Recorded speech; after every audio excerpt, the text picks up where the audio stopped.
নমস্কার বন্ধুরা, আমি পপিন। আমার রান্নাঘরে আপনাদের সবাইকে স্বাগত।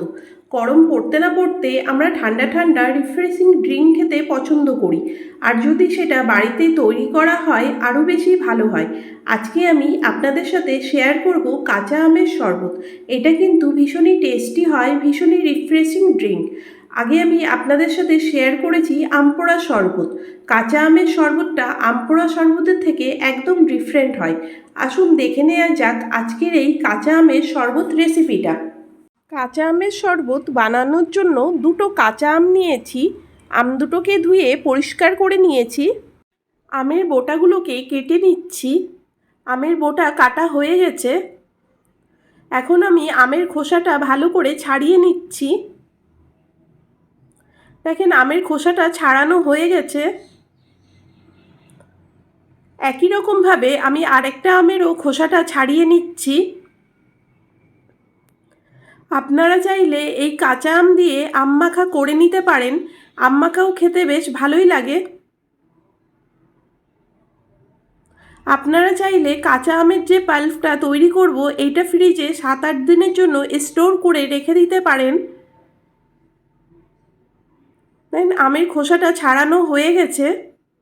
আমগুলো ছাড়ানো হয়ে গেছে। আমগুলোকে ছোট ছোট টুকরো করে কেটে নেব। ব্লেন্ডিং জারের মধ্যে ধনে পাতা নিয়েছি। কেটে রাখা আমগুলোকে দিয়ে দিলাম। 3টে কাঁচা লঙ্কা নিলাম। পুদিনা পাতা দিয়ে দিলাম। গোলমরিচের গুঁড়ো দিচ্ছি হাফ টিস্পুন। লবণ দিচ্ছি হাফ টিস্পুন। লবণটা আপনারা স্বাদ অনুসারে ব্যবহার করবেন। হাফ টিস্পুন বিট লবণ দিলাম। যে কোনো শরবতে বিট লবণ দিলে টেস্ট বেশি ভালো হয়।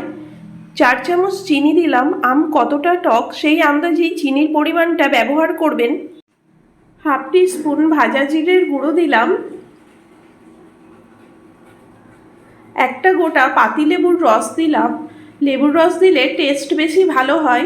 হাফ কাপ ঠান্ডা জল দিলাম। ঠান্ডা জল দিয়ে ব্লেন্ড করে নেব। দুটো গ্লাস নিয়েছি। গ্লাসের মধ্যে আমের পাল্পটাকে দিয়ে দিলাম। 1 কাপ মতন আমের পাল্প দিয়ে দিলাম। আইস কিউব দিচ্ছি। আপনারা ঠান্ডাটা যতটা পছন্দ করেন সেই আন্দাজেই আইস কিউব ব্যবহার করবেন।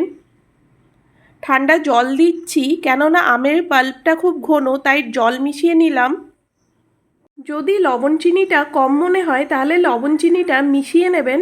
আমি জল দিয়েছিলাম। সব কিছু এখন একসাথে ভালো করে আমের পাল্পের সাথে মিশিয়ে নিয়েছি। বেশি জল ব্যবহার করবেন না, তাহলে টেস্ট অত ভালো হয় না। জলটা খুবই কম ব্যবহার করবেন। গার্নিশিংয়ের জন্য উপর থেকে পুদিনা পাতা দিয়ে দিলাম।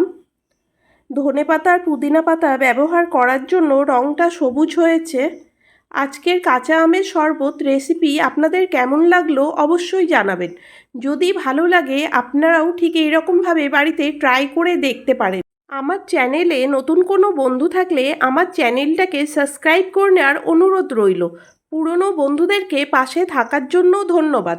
বেল আইকনটা প্রেস করে নেবেন, কারণ আমি যখনই কোনো নতুন রেসিপি দেব খুব তাড়াতাড়ি আপনাদের কাছে পৌঁছিয়ে যাবে। আজকে এই পর্যন্ত।